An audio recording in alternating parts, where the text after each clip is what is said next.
자, 11강 에스겔 성전 방문 네 번째 시간, 여덟 번째에서 아홉 번째 방문이죠. 여덟 번째에서 아홉 번째 방문의 내용을 살펴봅니다. 에스겔 선지자가 녹과 같이 빛난 사람의 안내를 받아서 전부 25군데를 이렇게 둘러보게 되죠. 그 가운데 우리가 이제 지난 시간까지 일곱 번째 방문을 살펴본 거고요. 오늘 여덟 번째, 아홉 번째 방문인데 어, 에스겔서 40장에 있는 내용이 돼요. 에스겔서 40장에 있는 내용이 오늘 계속 이제 이어지게 됩니다. 자, 그래서 한번 전체 우리가 그림을 보고 자 한번 살펴보면 자 앞에 에스겔 성전 평면도가 있죠. 이건 이제 에스겔 성전 평면도예요. 정방형의 모습이죠. 정사각형의 모습이에요. 500규빗, 500규빗 되는 정사각형의 모습이죠. 자, 첫 번째 에스겔 성전이 본 곳은 바로 이 사면담이었죠. 외곽에 이렇게 사면담이 이 성전을 보호하고 있죠. 서쪽은 문간이 없기 때문에 다 담으로 막혀 있어요. 이쪽이 이제 서쪽이고 이쪽이 이제 동쪽이 되죠. 이렇게 전부 다 사면 담이 두껍게 이렇게 한 장대씩, 높이도 한 장대고 넓이도 한 장대였죠. 그러니까 한 장대면 3.192m니까 높이가 3m 되는 사람이 없잖아요. 뭐 커봐야 2m인데, 그러니까 사람이 바깥에서는 안을 도저히 볼 수 없는 구조라는 것을 알 수가 있어요. 이렇게 높은 담, 또 두께도 3.192m니까 얼마나 두꺼워요. 그래서 아주 두터운 담을 첫 번째 에스겔 선지자가 보게 되고, 두 번째 이 동쪽에 있는 바깥들 문간이죠. 그래서 여기 바깥에 있는 곳을 우리가 바깥들이다 얘기하고, 또 에스겔 성전에는 뜰이 두 개가 있어요. 이 안에 번제단, 정 가운데 있는 번제단을 중심으로 안에 있는 뜰을 안뜰이라 그러잖아요. 이게 바깥뜰 안뜰이에요. 그래서 바깥뜰에 있는 문을 가리켜서 바깥뜰 문간이라 그러고, 안뜰에 있는 문을 가리켜서 안뜰 문간이라고 하잖아요. 이게 두 번째로, 첫 번째로는 이와 같이 사면 담을 보고, 두 번째로는 바깥들 동쪽에 있는 문간이 있잖아요. 문이 남쪽에도 있고 북쪽에도 있는데, 두 번째로 바깥들 동양한 문간을 보면서 일곱 계단을 지나서 이 문을 통과하면서 양쪽에 문지기방들이 있는 것, 그 다음에 여기 현관이 있는 현관을 통과해서 안뜰에 들어오기, 바깥뜰에 이제 들어오게 되죠. 그 다음에 세 번째 본 곳이 이런 방들, 30개의 방. 그 다음에 이 방들은 박석 깔린 땅 위에 있었다 그랬죠. 그래서 세 번째로는 이와 같이 30개의 방들 전부 있는 서쪽을 제외한 동쪽, 남쪽, 북쪽에 있는 이러한 30개의 방들과 또 이 밑에 깔려 있는 박석 깔린 땅들을 에스겔 선지자가 세 번째로 보게 돼요. 그 다음에 네 번째 에스겔 선지자가 북쪽에 있는 바깥들 문간을 보게 돼요.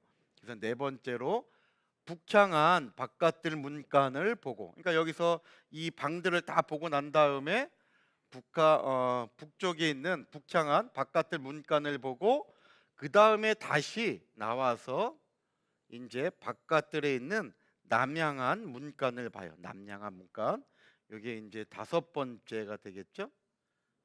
그 다음에 바깥들에 있는 문간들을 다 봤잖아요. 그러니까 이제 안뜰로 들어가야죠. 그래서 여섯 번째로 안뜰에 있는 남향한 문간을 보고, 그 다음에 옆에 있는 안뜰에 있는 동양한 문간을 일곱 번째 보게 돼요. 그래서 이제 오늘 우리가 지난 시간에 여기까지 살펴본 거고, 이제 여기서 안뜰에 이 동양한 문간을 보고 난 다음에 그 다음에 이제 안뜰의 북향한 문간을 보게 되는 거죠. 그래서 이게 여덟 번째고요. 그 다음에 보면 이 안뜰의 북향한 문간에 마주보는 방 하나가 있어요. 작은 방 하나가 있는데, 이게 이제 희생 제물을 싣는 방이에요. 번제물을 싣는 방인데, 이게 이제 아홉 번째 에스겔 선지자가 보는 광경이거든요.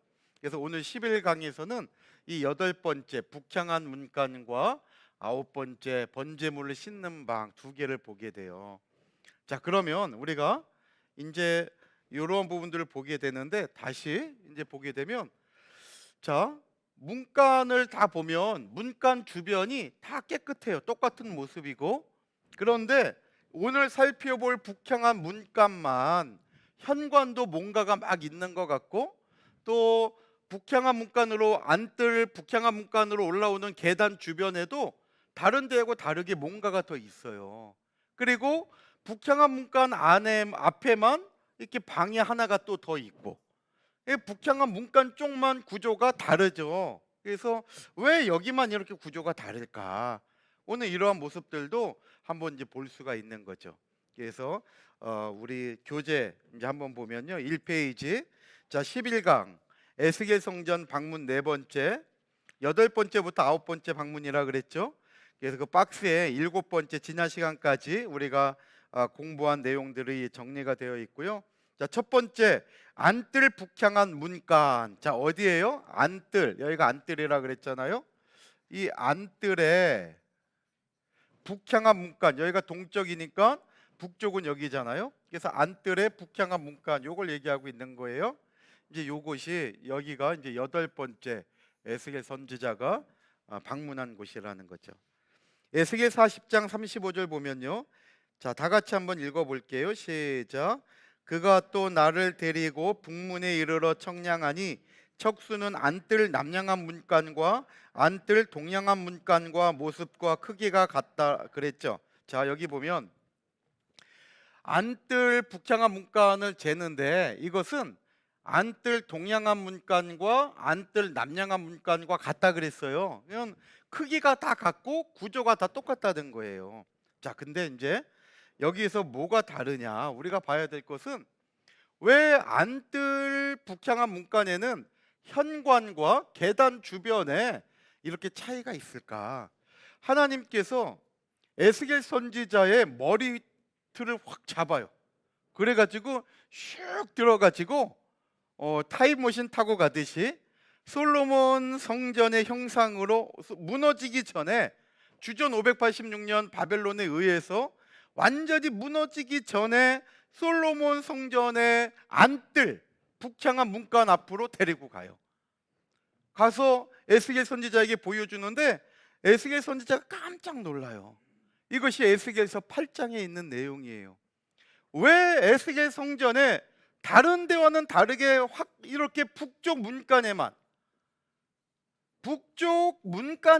이러한 특별한 구조물이 있을 수밖에 없었느냐? 여기에 하나님께서 에스겔 선지자를 강권적으로 무너지기 전 솔로몬 성전의 안뜰 북향한 문간에 데려다 놓으면서 에스겔 선지자에게 얘기하기를, 바로 이 장소에서, 이 북쪽 문간 이 장소에서 하나님이 싫어하는 가증한 일들이 일어났다는 거예요. 가증한 일들. 그래서 하나님은 에스겔서 8장을 통해서 에스겔 선지자에게 네 가지의 큰 가증한 일들을 보여주고 있어요. 그 첫 번째가 뭐냐면, 그 첫 번째가 네 가지의 큰 가증한 일들을 얘기하는데, 첫 번째 가증한 일은 이스라엘 백성들이 이 북쪽 문간 안에서 우상 숭배를 했다는 거예요. 첫 번째 가증한 일은 우상 숭배를 했다. 그리고 두 번째, 에스겔 선지자에게 보니까 그 북쪽 안뜰 이 북향한 문간에 우상을 갖다 놓고 우상 숭배한 흔적이 있는 거예요. 근데 하나님이 에스겔 선지자에게, 야, 이거보다 더 큰 가증한 일이 있다 하면서 이 북쪽 문 벽을 부시게 해요. 한번 그걸 부셔보래요. 그걸 부셔보니까 문이 하나 있어. 깜짝 놀라죠. 그 문을 들어가 보니까 양쪽으로 우상이 다 그려져 있고, 거기에 70장로와 우상이 다 그려져 있는 통로를 지나가 보니까 70장로와 또 잠깐만요. 70장로와 함께 야하사냐가 거기에서 우상을 숭배하고 있다 그랬죠. 야하사냐가 우상을 숭배하고 있다는 거예요. 이들이 거기에 향로를 들고 있다 그랬는데, 향로를 들고 있다는 것은 향은 성도의 기도를 나타내고 있잖아요. 그러니까 하나님 앞에 향로를 피우면서 하나님 앞에 기도해야 되는데, 70장로와 야하사냐가 하나님께 기도한 것이 아니라 이 북문의 문을 내놓고 우상을 숭배하면서 그곳에서 우상들에게 기도하고 있는 장면을 에스겔에게 보여주고 있는 거죠. 그리고 하나님은 에스겔에게 야, 이것보다도 더 큰 가증한 일이 있다 하면서 이 에스겔에게 보여주는데, 갑자기 여인들이 많은데 이 여인들이 담무스 우상을 섬기는 거예요. 담무스 신을 섬기는 거예요. 우리가 바벨론 달력을 이렇게 볼 때 바벨론 달력의 4월 달을 담무스월이라 그래요. 담무스월. 왜냐하면 이 담무스는 남자 신이에요. 담무스는 남자 신인데요. 이 남신인데, 그래서 이 담무스는 남신이니까 여자들이 많이 이제 이 담무스 우상을 숭배한 거예요. 이 담무스 우상은 두 가지의 특징을 갖는데, 하나는 여자로 하여금 잉태케 하는 그런 출산의 신이라고 믿었어요. 출산케 하는 신이다. 그러니까 여자들은 아들을 낳는 게 옛날 고대 사회에서는 아들을 낳는 것이 여자들의 임무 중 하나였잖아요. 그러니까는 잉태하지 못하는 여자들은 이 담무스 우상에게 붙을 수밖에 없는 거예요. 그리고 두 번째로 곡식을 주관하는 신이에요. 담무스, 이 바벨론의 이 담무스 신은 곡식을 주관하는 신이에요. 그래서 곡식을 보호하고 곡식이 잘 돼야죠. 그러니까는 이 고대 사회에서는 곡식이 얼마나 중요하고, 그 다음에 이 여자들이 아들을 낳는 것이 얼마나 중요해요. 이 두 가지를 주관하는 신이 바로 담무스 신이에요.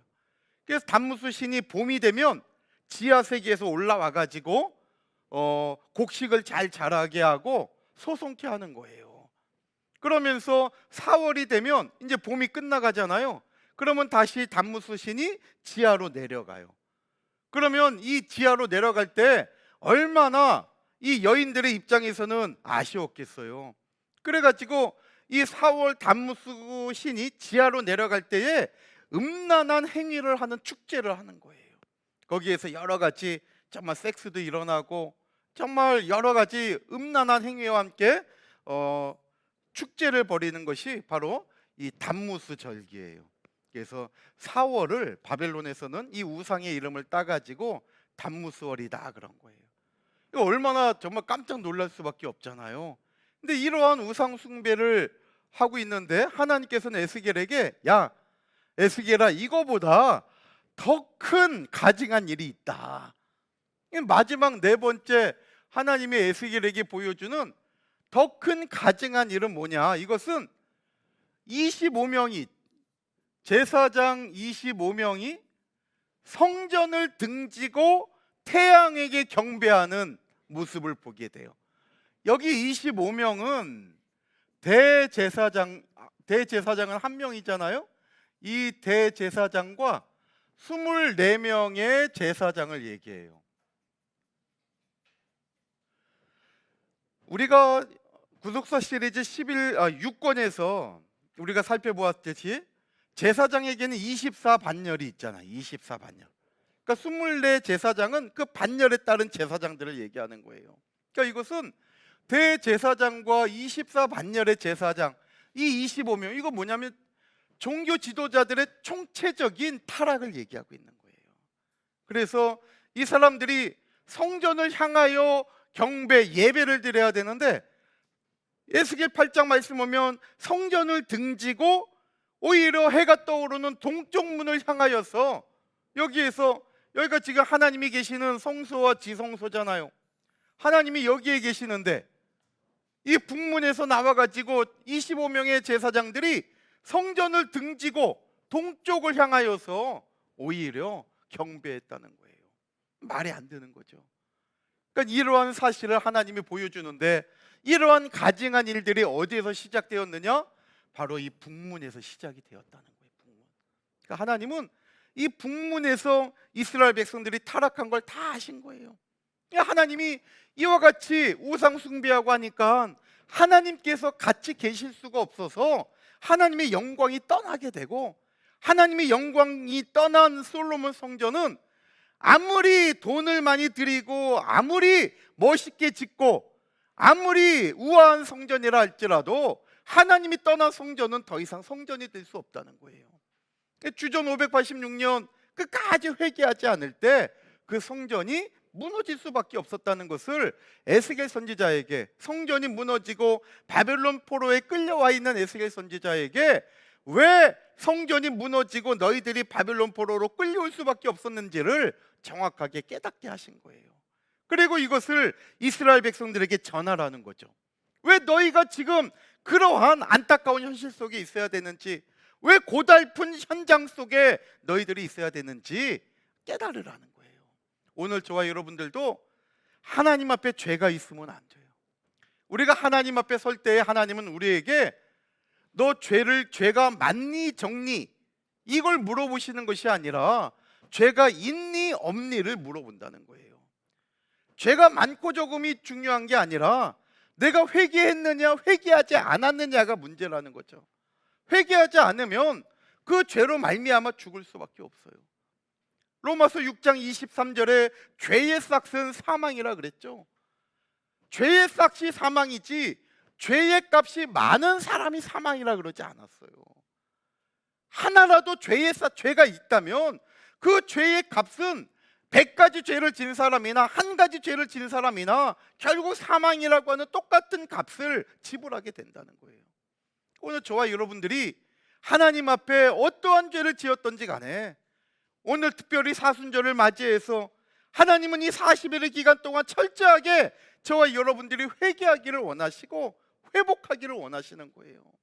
그래서 참 그 어느 때보다도 교회를 한 번 더 생각하고 교회 달려오기를 한 번 더 힘쓰고 애쓰는 가운데 근본 지금까지 살아오면서 아직까지 회개하지 못한 죄, 내가 정말 하나님 앞에 알고 모르고 지은 모든 죄를 근본 사순절 기간 동안에 다 내려놓음으로 말미암아 철저하게 용서함을 받고 예수 그리스도 안에서 새로운 피조물로 거듭나는 삶을 살아가는 저와 여러분들이 다 되시기를 주님의 이름으로 축원합니다. 하나님의 사랑이에요. 하나님은 이미 이스라엘 백성들이 죄악을 저지른 이 안뜰 북창한 문간에서 모든 죄가 다시 다 용서함을 받고 그 자리, 죄를 저지른 그 자리에서 회복하기를 원하시는 거예요. 그래서 이스라엘 백성들이 희생제물을 동쪽에서도 잡을 수 있고 서쪽에서도 잡을 수 있잖아요. 그리고 한 군데 하면 너무 많으니까 세 군데 나눠서 하면 더 원활하게 일을 진행할 수 있을 거 아니에요. 근데 하나님은 남쪽이나 동쪽은 희생제물을 잡지 못하게 했어요. 그래서 꼭 북쪽에다가 이렇게 희생제물을 잡을 수 있도록 만들어 놓은 것은 우상을 숭배한 그 자리에서 너희들이 희생제물 갖고 와서 너희 조상이 지은 죄, 너희가 지은 그 죄를 이 자리에서 우상 숭배했으니까 이 자리에서 희생제물을 잡아서 너희가 죽어야 하는 그 자리에 짐승이 피 흘리고 죽는 것을 보라는 거예요. 그리고 다시는 그 죄를 짓지 말라는 것이죠. 하나님은 내가 죄 지은 그 장소에서 바로 회복하게 하시는 거예요. 그래서 이와 같이 하나님께서 이 북창한 문간에 희생제물을 잡게 하신 것은 바로 하나님의 크신 사랑이고 우리에게 베풀어 주시는 은혜라는 것을 알 수가 있어요. 그래서 죄를 숨기는 자는 형통하지 못해요. 죄 때문에 망하는 거예요. 욥기서 4장 7절에 생각하여 보라 그랬죠. 생각하여 보라. 죄 없이 망한 자가 누구냐? 그러면서 두 번째로 하반절 말씀 볼 때 정직한 자의 집이 망하는 것을 봤냐는 거예요. 죄 때문에 망하는 거고 정직하지 못하는 것도 죄 때문이라는 거예요. 그래서 정말 오늘 이 북향한 안뜰에 있는 북향한 문간을 통해서 참 하나님께서 내가 넘어진 곳에서 하나님은 다시 일으켜 주시고 나를 회복시켜 주시는구나 생각하시면서 참 우리의 죄를 숨김없이 하나님 앞에 내려놓고 다 용서함을 받는 저와 여러분들이 다 되시기를 바랍니다. 자, 우리 한번 답을 달아볼게요. 자, 1페이지 다시 돌아오면 자, 에스겔 8장 3절 있죠. 솔로몬 성전에 안뜰로 들어가는 북향한 문 그랬잖아요. 자, 에스겔 8장 3절 다 같이 읽어볼게요. 시작.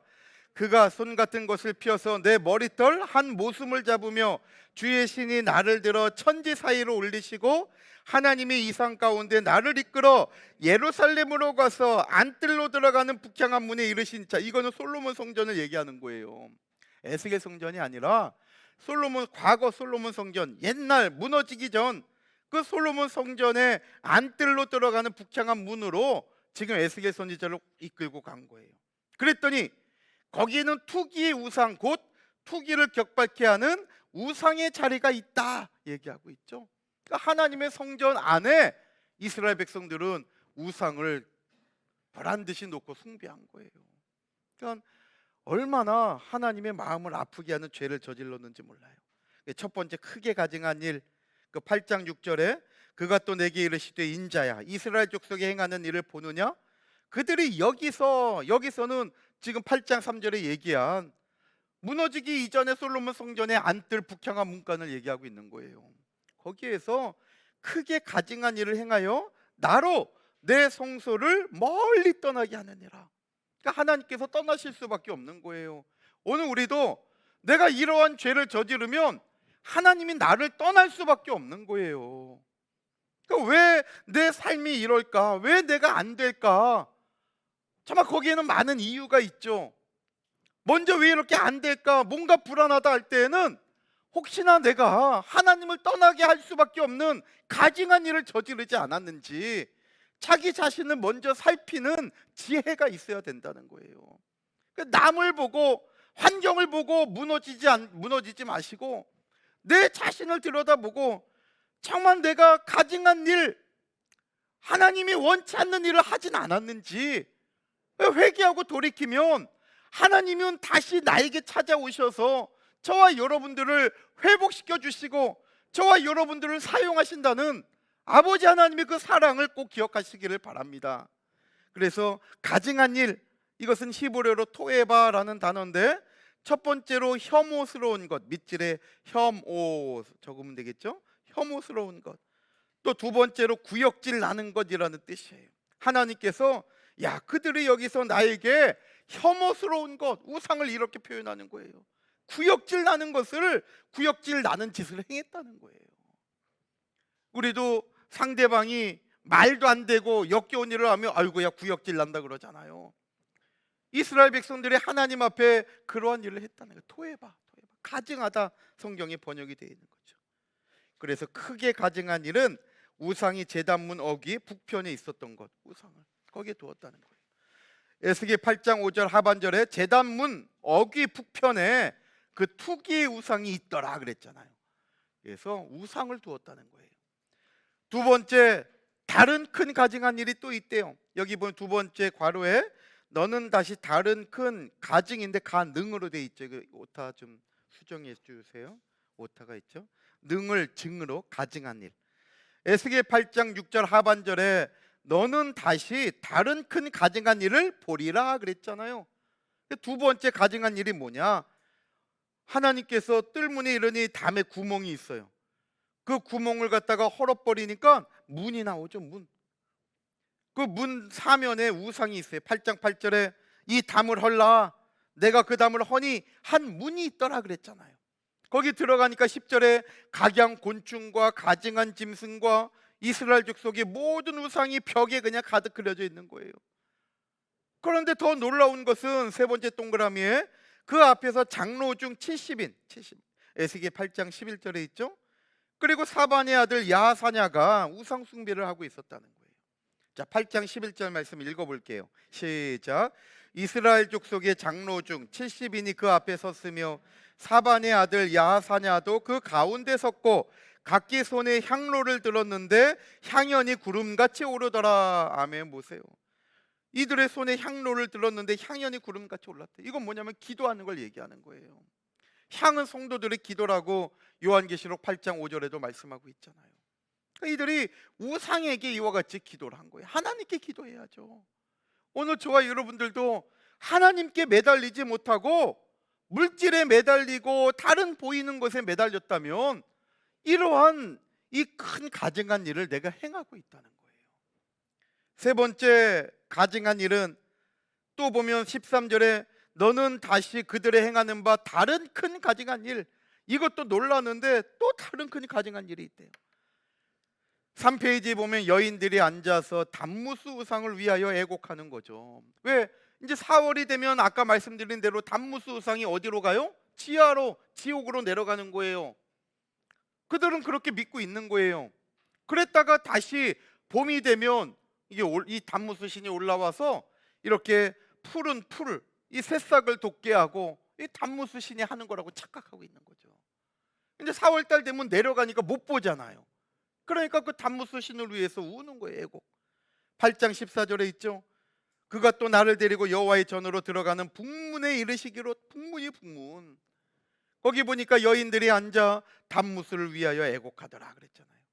이 단무스는 아까 얘기한 대로 출산을 주관하는 신이고 곡식을 주관하는 신으로 믿고 있었던 거예요. 곡식을 자라게 하고 보호하는 거. 주로 여자들이 섬기죠. 그 단무스 제사를 지낼 때는 매우 음란한 의식이 행하여졌다고 증거하고 있는 거예요. 바벨론 사람들은 이 신이 4월에, 밑줄에 적으세요. 4월에 지하 세계에 내려갔다가 이듬해 봄에 다시 소생하여 만물을 일으킨다고 믿었던 거죠. 그래서 4월을 바벨론 사람들은 단무스월이다 얘기하고 있는 거예요. 4월 단무스. 이것도 놀라운데 더 큰 가증한 일이 있대요. 네 번째, 에스겔 8장 15절에 그가 또 내게 이르시되 인자야 네가 그것을 보느냐? 너는 또 이보다 더 큰 가증한 일을 보려라. 이게 이제 종교 지도자들의 타락이에요. 더 큰 가증한 일은 25명이 성전을 등지고, 성전은 하나님이 계신 곳이잖아요. 시편 11편 4절이나 하박국 2장 20절 말씀 볼 때에 하나님은 그 성전에 계시니 그랬잖아요. 시편 11편 4절에. 하박국 2장 20절에는 오직 하나님은 그의 성전에 계신대요. 하나님은 성전에 계신 분이에요. 그런데 성전을 등졌다는 것은 하나님을 등진 거나 마찬가지죠. 오늘 저와 여러분들도 마찬가지예요. 나도 모르게 하나님을 등지고 살아가는 삶이 있지 않았냐는 거죠. 그러면서 태양에게 경배했다는 거죠. 여기 25명은 밑줄에 적으세요. 대제사장과 24명의 제사장을 가리켜요. 근데 24명의 제사장은 단순하게 24명을 얘기하는 게 아니라 제사장 반열이 24반열이잖아요. 레위기서에 볼 때. 그러니까 24반열을 따라 제사장들이 다 배치가 되어 있는 거예요. 그러니까 이것은 전 제사장들의 타락을 얘기하고 있는 거예요. 그냥 종교 지도자들이 다 타락했다는 거죠. 그러니 나라가 무너질 수밖에 없는 거예요. 왜 우리 가정이 무너져 가고 병들어 가고 내가 왜 이럴까? 하나님께서 우리에게 그 고난을 통해서 주시고자 하는 의미가 분명히 있어요. 그러나 또 한편으로 볼 때에는 내 죄가 있을 때도 그럴 수 있다는 거예요. 그래서 참 우리는 먼저 내 죄를 회개하고 또 하나님이 나를 성장시키기 위해서 훈련의 도구로 이러한 것을 사용하신다고 할 때에 끝까지 인내하면서 이겨내는 신앙이 돼야 된다는 거죠. 그래서 에스겔서 8장 16절에 다 같이 한번 읽어볼게요. 시작. 그가 또 나를 데리고 여호와의 전 안뜰에 들어가시기로 보니 여호와의 전문 앞 현관과 제단 사이에서 약 25인이 여호와의 전을 등지고 낯을 동으로 향하여 동방 태양에 경배하더라. 아멘. 보세요. 여기 25인은 대제사장들과 24반열의 제사장들을 얘기하는 거예요. 그들이 여호와의 전을 등지고 하나님을 등진 거예요. 그리고 얼굴을 동쪽으로 향하여 동방 태양에 경배하더라. 그러니까 태양신을 숭배한 거죠. 태양신, 우상 숭배예요.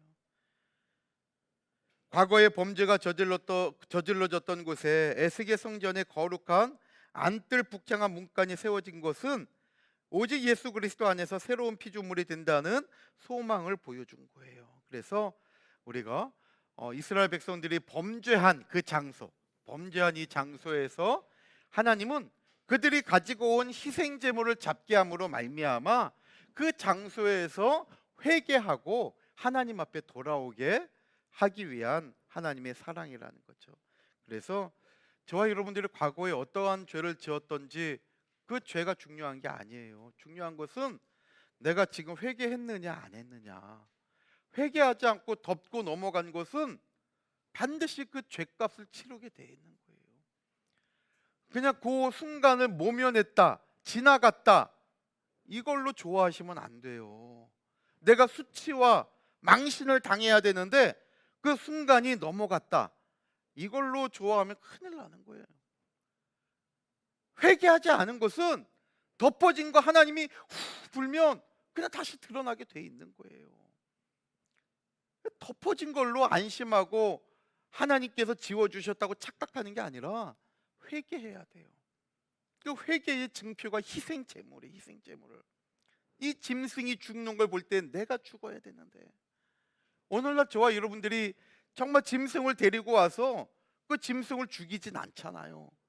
그렇지만 지금은 시대의 변화에 따라서 우리가 회개의 예물을 준비하는 거예요. 그 예물 속에 차마 내 피, 사망의 피, 내 죄악의 피를 찔러 쪼개어내는 그 헌신과 희생과 아픔과 또 하나님의 은혜에 대한 감사가 그 예물 속에 들어가 있어야 되는 거예요. 그런데 그냥 얼마 하면 될까? 내가 얼마 있으니까 뭐 얼마 하면 되겠지. 이것은 우리로 하여금 습관으로 인한 또 다른 죄를 저지르게 할 뿐이에요. 그래서 액수가 중요한 게 아니라 거기에는 우리의 진실함과 헌금 속에는 우리의 정말 진액이 들어가 있어야 된다는 것을 꼭 기억하셔야 돼요. 그래서 고린도후서 5장 17절에 다 같이 읽어볼게요. 시작. 그런즉 누구든지 그리스도 안에 있으면 새로운 피조물이라, 이전 것은 지나갔으니 보라 새 것이 되었도다. 아멘. 보세요. 누구든지 누구 안에 있으면이에요? 그리스도 안에 있으면. 여기에서 저는 이 누구든지라는 단어, 또 안에라고 하는 단어, 새로운이라고 하는 단어, 이게 참 우리에게 은혜와 소망이 되는 단어예요. 누구든지예요. 사람들이 나를 살인자라 그러고 강간범이라 그러고 뭐라고 얘기하든지 간에, 그러니까 어떤 분이 얘기하잖아요. 이 세상은 드러난 죄인과 드러나지 않은 죄인이 있다는 거예요. 어쩌면 저희들은 드러나지 않은 죄인일 뿐이에요. 사람들에게 손가락받지 않는 죄인일 뿐이에요. 하나님의 긍휼 속에 나를 품어주신 죄인일 뿐이에요. 죄가 없는 게 아니죠. 그냥 누구든지 그리스도 아니에요. 만약에 그리스도 밖에 있으면 새로운 피조물이 될 수 없다는 거죠. 그리스도 안에 있으면 안에. 오늘 저와 여러분들이 참 그리스도 밖의 삶이 아니라 늘 그리스도 안에 머물러 있어서 내 죄를 용서해 주시고 내 죄를 사해 주신 그 은혜에 힘입어 새로운 피조물로 거듭났다면 다시 한번 그 은혜를 붙잡고 새로운 소망의 삶을 살아가는 저와 여러분들이 다 되시기를 주님의 이름으로 축원합니다. 자, 우리 4페이지 넘기면 이제 번제물을 씻는 방 9번째 보는 거죠. 번제물을 씻는 방이에요. 자, 이 번제물을 씻는 방은 이 북향한 문간 맞은편 요 앞에 있는 방이에요. 그래서 동양한 문간이나 남양한 문간에는 저런 방이 없죠. 근데 우리가 이제 성경을 볼 때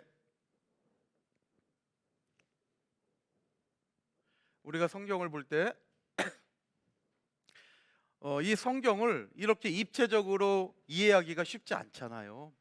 근본 이렇게 수요 예배를 통해 가지고 우리가 이렇게 그림들을 통해 가지고 적혀 있는 그 성경을 입체적으로 보고 깨달을 수 있다는 것이 얼마나 큰 은혜인지 몰라요. 만약에 이런 그림 없었다면 우리는 성경을 봐도요, 이런 방이 있었는지, 얘가 어디 붙었는지 우리는 관심도 없이 그냥 살아갈 거예요. 그러면 이렇게 솔로몬 성전이 왜 무너질 수밖에 없고 이스라엘 백성들이 어디서 무슨 죄를 지었는지 우리가 제대로 깨달을 수가 없는 거죠. 그래서 이렇게 지도를 통해서 우리가 또 자세히 알 수 있다는 것도 큰 축복인 것 같아요. 이제 아홉 번째가 바로 이 북창한 문간에 있는 맞은편에 있는 요 번제물을 싣는 방이에요. 번제물을 싣는 방. 이것이 이제 에스겔 선지자가 아홉 번째로 이제 인도함을 받아서 보게 된 곳이에요. 자, 이 문간 입구를 보면 이게 8계단이죠. 8계단. 그래야 이제 바깥들에서 안뜰로 들어오게 되죠. 8계단을 올라오면 현관도 다른 문간들의 현관이 다 깨끗했는데 현관도 뭔가 구조가 다르고 계단 옆에도 무엇인가 이렇게 구조물들이 더 놓여 있다고 하는 사실이에요.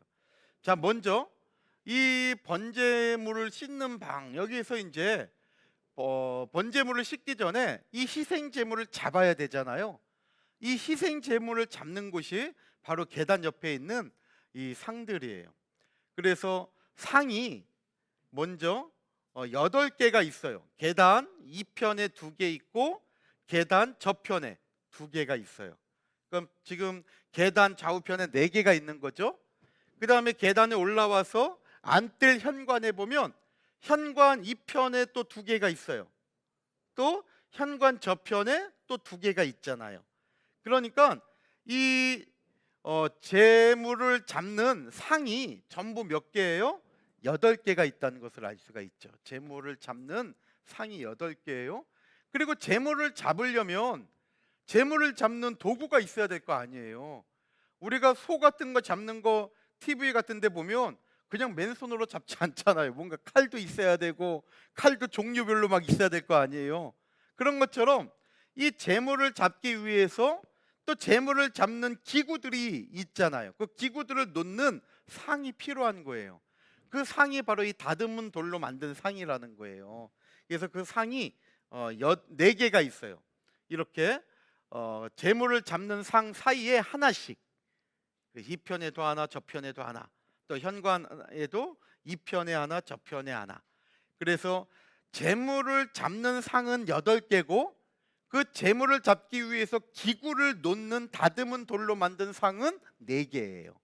그래서 이렇게 되면 이 기구들을 다 알게 되죠. 그래서 이렇게 이런 데 이제 도구가 놓여져 있으면 제물을 여기다 놓고 이제 막 잡아요. 잡으면 이걸 씻어야 될 거 아니에요. 그래서 잡은 걸 갖다가 번제물 씻는 방으로 가서 이걸 깨끗하게 씻어 가지고 요걸 가지고 이제 요걸 가지고요. 이제 보면 여기서 이제 번제물을 다 씻었잖아요. 그럼 이걸 어떻게 해요? 하나님 앞에 드리고 난 다음에, 번제단에 하나님 앞에 드리고 난 다음에 이것을 이제 화목제 같은 것은 먹게 돼 있잖아요. 그런 제물을 갖다가 삶아야 될 거 아니에요. 그래서 요 내 구탱이에 있는 것이 부엌이에요. 부엌. 그래서 여기서 씻은 제물을 가지고 가가지고 삶아요. 삶아서 이런 방들에 가서 먹게 돼 있는 거예요. 그래서 이런 구조예요. 그러니까 한번 생각해 보세요.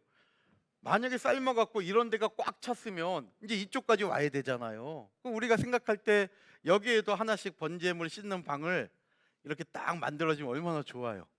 아니 여기 동쪽이 없더라도 이 남쪽 하나만 더 있어도 여기서 바로 이렇게 씻으면 되고 이게 벌써 효율적일 것 같잖아요. 우리가 생각할 때. 근데 하나님은 이런 남쪽 동쪽은 만들지 않고 북쪽에만 이렇게 하신 것은 아까 얘기한 대로 여기서 이스라엘 백성들이 뭐 했기 때문에요? 우상 숭배하고 이곳에서 죄를 저질렀기 때문에 하나님은 그곳에서 회개하게 하심으로 말미암아 회복시키신다는 거예요. 그래서 우리가 이러한 의미를 알 수가 있죠. 자, 한번 교재로 확인해 볼게요. 4페이지 제일 위에 보면 번제물을 씻는 방 9번째, 에스겔 40장 38절에 보면 그 문벽 곁에 문이 있는 방이 있는데 그것은 번제물을 씻는 방이며 그랬죠. 그래서 문벽은 이걸 얘기해요. 이런 데를 문벽이라 그래요. 여기 앞에 그림 보면 자, 여기가 문이잖아요. 문, 샤르라고 하는 문이잖아요. 문 옆에 이걸 이제 문벽이라 그래요. 문벽. 근데 문벽 여기 보면 이제 문벽 곁에 그랬잖아요. 그 문벽 곁이면 우리 같으면 이 옆에 이런 데 생각할 거 아니에요. 근데 이건 번역이 잘못된 거예요. 이 곁에라고 하는 단어가 히브리어로 베라고 하는 단어예요. 이제 베라고 읽는데요. 히브리어로 베라고 하는 단어인데요. 이것은 맞은편, 반대편 그 뜻이에요. 그러니까 정확하게 번역한다면 4페이지 제일 위에 에스겔 40장 38절에 그 문벽 곁에 문이 있는 방이 있는데 이것은 그 문벽 마주 보는 곳에 문이 있는 방이 있는데 그 뜻이에요. 그래서 이런 부분들은 히브리 원문을 잘못 옮긴 부분들이죠. 우리 한글 번역 성경은 이러한 오류가 조금씩 나타나요. 그래서 문벽 곁에 히브리어로 베라고 하는 단어인데 이것은 마주 보는 곳, 반대편 그 뜻이에요. 자, 1번 그 그림 밑에 1번 방의 숫자와 위치. 희생 제물을 제단 위에 올리기 전에 그 더러움을 씻는 방이다. 제물의 더러움을 씻는 방이다 그랬죠? 하나님께 드리는 제물은 반드시 거룩히 구별되어야 하잖아요. 그래서 오늘 저와 여러분들도 늘 더러움을 씻는 거룩한 산 제물이 돼야 되는 거죠. 로마서 12장 1절에 말씀하잖아요. 너희 몸을 거룩한 산 제사로 하나님께 드리라 그랬잖아요. 그러니까 저와 여러분들도 늘 더러움을 씻어야 돼요. 그래서 우리의 삶이 하나님 앞에 거룩한 삶으로 구별되어서 드리는 삶이 돼야 된다는 거죠. 그다음에 두 번째, 방은 몇 개예요? 한 개, 한 개.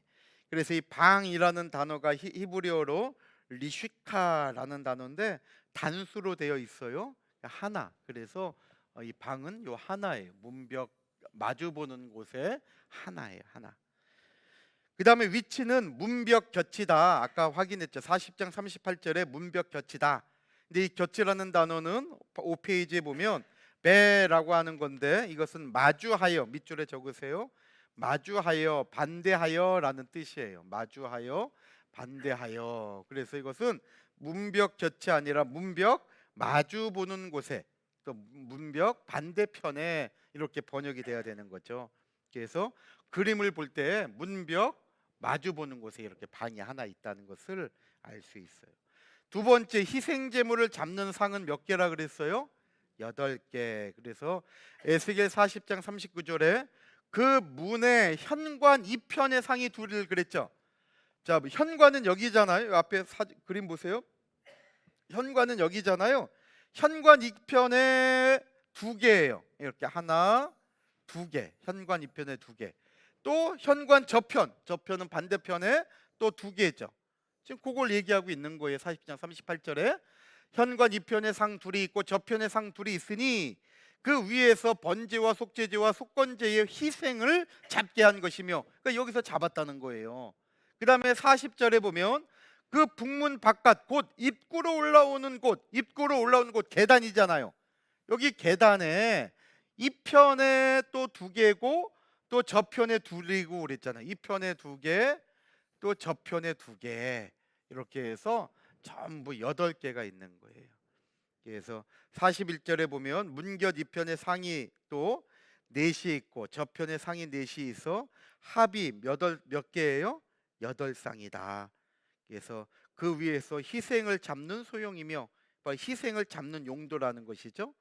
자, 설명을 보면 에스겔 성전에서 희생 제물을 잡는데 8개나 되는 많은 상이 언급되어 있죠. 이것은 하나님께 희생 제물이 많이 드려질 것을 나타내는 거예요.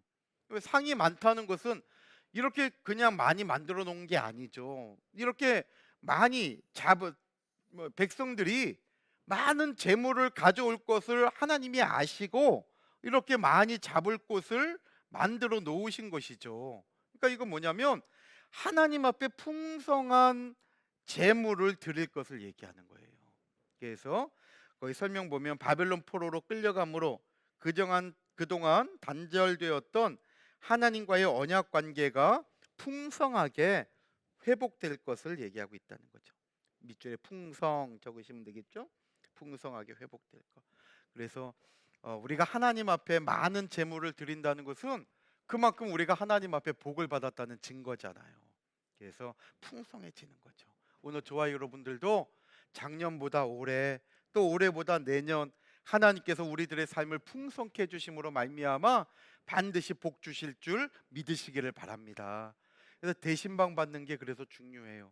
이제 참평한 2월호가 나왔는데 거기 보면 38페이지부터 41페이지에 그 두 가정, 젊은 가정과 아주 오래된 장로님, 권사님 가정의 그 간증이 거기 기록이 되어 있어요. 원로 목사님께서 얼마나 대신방을 강조하셨는가. 그러면서 그 내용들, 그 복이 거의 그려져 있어요. 한번 보세요. 그리고 정말 그렇게 준비하세요. 그게 복이 된다는 거예요. 그래서 오늘 좀 하나님께서 우리의 삶을 더욱더 풍성하게 해 주실 줄 믿으시기를 바랍니다. 일단 세 번째, 다듬은 돌로 만든 상. 아까 이거예요. 다듬은 돌로 만든 상은 여기 가운데 있는 네 개, 이렇게 사각형의 모양이에요. 1.5척 1.5척 가로 세로가 1.5척 1.5척 되는 정사각 한 80cm 되니까 제가 볼 때 한 요 정도 되지 않을까 싶어요. 그리고 높이가 한 척이니까는 53.2cm니까 좀 요거보다 낫겠죠. 왜냐하면 좀 낮아야 거기에다가 이 도구 같은 거 놓고 빨리 또 쓸 수가 있잖아요. 그러니까는 희생 제물을 잡는 상보다 조금 낮아요. 그래서 거기서 바로 잡아가지고 잡고 도구를 바꿀 수 있도록 하나님께서 세심한 배려가 있는 거예요. 그래서 사이즈가 다 기록되어 있는데 요 다듬은 돌로 만든 상은 이렇게 조금 작게 되어 있어요. 그것은 네 개가 있죠. 1번 동그라미에 개수는 네 개다. 그 다음에 크기가 장과 광이 넓이가 각각 1.5척이고 고가 높이가 한 척이에요. 일자 적으시면 되겠죠. 한 척. 이것은 어떻게 쓰여지는 곳이냐? 희생을 잡을 때 쓰는 기구들을 놓는 곳이다. 이렇게 잘 기록이 되어 있죠. 그 다음에 6페이지에 마지막 넘기면 자, 현관 안에는 갈고리가 사방 벽에 있다 그랬죠. 그래서 여기 앞에 그림을 다시 한번 보세요. 이제 다 지워 볼게요. 다 지우면 이제 여기 현관이잖아요. 안뜰에 있는 문간은 현관이 바깥뜰을 향하여 있다 그랬잖아요. 이게 현관인데 현관에 보면 이렇게 뭐가 갈고리가 이렇게 하나씩 다 이렇게 그려져 있어, 박혀 있어요. 지난번에 갈고리에 대해서 공부했어요. 갈고리는 한 손바닥 7.6cm 된다 그랬거든요. 그래서 이런 손바닥 한 손바닥 되는 갈고리가 사방에 다 박혀 있었기 때문에 여기서 재물을 손질해 갖고 그 다음에 씻어 갖고 온 것을 여기다 이제 걸어 놓게 되는 거죠. 그래서 거는 용도의 재물을 거는 용도. 그래서 가끔 뉴스 보면 돼지고기가 막 그냥 돼지가 반씩 잘려 가지고 걸려 있는 거 있잖아요. 그런 거 이렇게 연상하시면 쉬울 것 같아요. 갈고리 S자 갈고리에 이런 갈고리에 여기 이제 여기 뾰족하게 돼 있으면 여기에 이제 돼지 반마리가 이렇게 딱 걸려 있잖아요. 요런 갈고리가 이제 있었다는 거죠. 그러니까 6페이지 위에 에스겔 40장 43절에 현관 안에는 길이가 손바닥 넓이는 7.6cm예요. 갈고리가 사면에 박혔으며 상들에는 희생의 고기가 있더라. 이렇게 해서 우리가 에스겔 선지자가 9번째 방문한 곳까지 이렇게 살펴본 거예요. 이제 다음 주 수요일에는 10번째, 11번째 그 7페이지에 있죠. 자, 10번째, 11번째를 보게 되는데요. 자, 이제 10번째, 11번째는 뭐냐면 이제 안으로 들어와요. 바깥 문간이랑 이런 방들 다 봤죠. 그 다음에 이제 안뜰 문간 보고 이 북쪽에 이 중요한 요 내용들을 다 봤잖아요. 그 다음에 이제 9번째는 요 방 두 개를 봐요. 요게 이제 노래하는 자들의 방이다. 이제 얘기하는데 제사장들의 방이에요. 노래하는 자들의 방이라 그랬고 성가대가 쓰는 방이 아니에요. 이것은 이제 제사장들이 쓰는 방인데, 그러니까 제사장들은 늘 노래하는 자가 돼야 된다는 거예요. 우리 전도사님들 보세요. 얼마나 교육자님들 노래 잘하셔요. 합격한 것 같아 이미. 그래서 늘 제사장들은 노래가 이렇게 찬양이 이렇게 다 이렇게 몸에 젖어 있어야 된다는 거죠. 그러니까 우리 성도들도 그렇잖아요. 늘 성경 보고 기도하고 내가 하나님을 가까이 할 때는 찬송가와 복음성가가 끊어지지 않아요. 하나님 말씀이 정확하게는 몰라도 그 성경 구절들이 막 생각나고 주일날 받은 말씀이 막 생각나죠. 이것은 내가 지금 영성이 잘 되고 있다는 증거예요. 근데 막 너무 잘 돼서 기분 좋아. 아들이 전화 왔는데 엄마 나 대학 합격했어. 엄마 나 저기 삼성의 이런 직장에 취직했어. 그 얼마나 좋아요. 그럼 기분 좋아서 나도 모르게 막 노래가 흥얼흥얼 되잖아요. 근데 그때 찬양 찬송가와 복음성가가 나와야지 좋아갖고 막 다니는데 찐찐찐찐찐이야 그러면 정말 찐따 되는 거예요 그 사람은 완전. 정말 내 안에서 정말 이런 복음성가와 찬송가가 나와서 정말 주님의 이름을 높이고 막 그래야 되는데 너무 좋은데 뭔가 흥얼흥얼거리고 있는데 잘 생각해 보니까 유행가 막 이러면 정말 큰일 나는 거예요. 이거 우리의 영성을 체크해야 된다니까요. 저도 어느 날 갑자기 내가 뭔가 막 하고 있는데 전날 들은 이 트로트 요즘 많이 나오잖아요. 전날 들은 게 뭔가가 막 나도 모르게 나올 때가 있어요. 그러면 순간 나 혼자지만 얼마나 민망하고 창피하고 야 이게 내가 지금 이러면 안 되는데 빨리 회개하고 그때 성경책 한 구절이라도 더 보면서 빨리 그거 없어지고 이게 인이 되도록. 근데 뭐 듣다 보면 저도 그래요 막 수시로. 그러니까 이것은 정말 신앙 영적 전쟁이 영적 전쟁. 사단은 할 수만 있다면 우리에게 자꾸만 딴 걸로 도배시키려고 한다니까. 그래서 이런 작은 생활들을 통해서 나의 영성을 체크할 줄 알아야 돼요. 만약에 그런 부분을 체크하지 못하고 적응되어 가면 어느 날 교회 와서 어 이게 찬송가 부르는데 이게 낯설게 된다니까요. 그래서 하여튼 이렇게 노래하는 자들의 방 이걸 이제 보게 돼요. 그다음에 그다음 이제 11번째 본 것은 바로 이제 올라와요. 이제 하나님이 계시는 성소와 지성소 안에 들어와서 이 현관을 이제 또 보게 돼요. 입구를. 그래서 10번째, 11번째 다음 주에 보는데요. 저는 굉장히 막 설레요. 왜냐하면 자꾸만 하나님 앞에 가까이 가잖아요. 하나도 안 설레시는 것 같아. 옛날에 애인 만나러 가면 다 막 두근두근 거리잖아요. 내가 옷 잘 입었나 막 보고 거울 한번 더 보고 그런 설레임으로 다음 주 오셔야 돼요. 이제 하나님 앞에 이제 조금씩 더 가까이 가니까. 그래서 그녀를 만나기 100m 전이 아니라 하나 하나님을 만나기 1m 전으로 지금 이제 자꾸만 가고 있는 거예요. 그래서 이렇게 다음 주에 이제 12강 또 이어서 10번째, 11번째 이렇게 또 정리하도록 하겠습니다.